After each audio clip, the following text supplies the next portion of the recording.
Here you can see the germination of the two seeds, the dicot and the monocot. When the seed is pushed out of the soil, you call that as an epigeal germination, and when the seed remains inside the soil, you call this as an hypogeal germination. So beautiful, isn't it, children? Seeing the germination? Yes.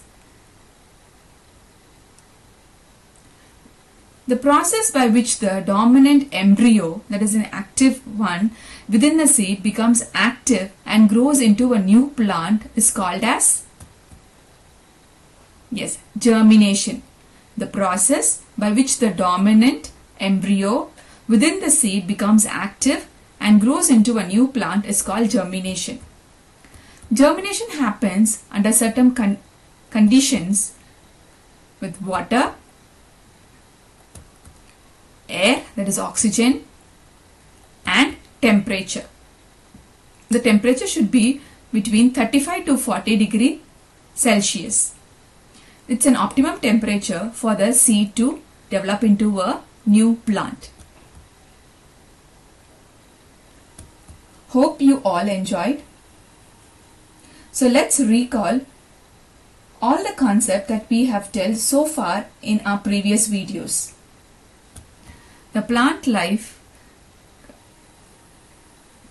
parts of the leaf, types of leaves and simple compound,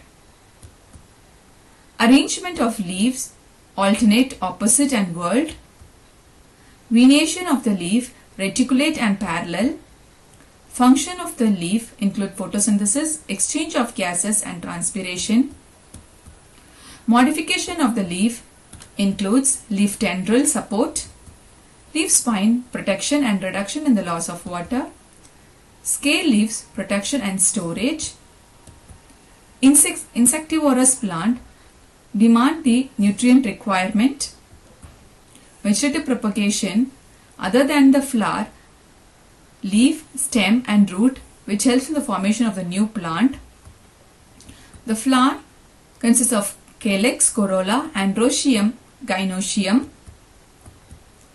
Based on the types of the flower, on reproductive part is unisexual and bisexual.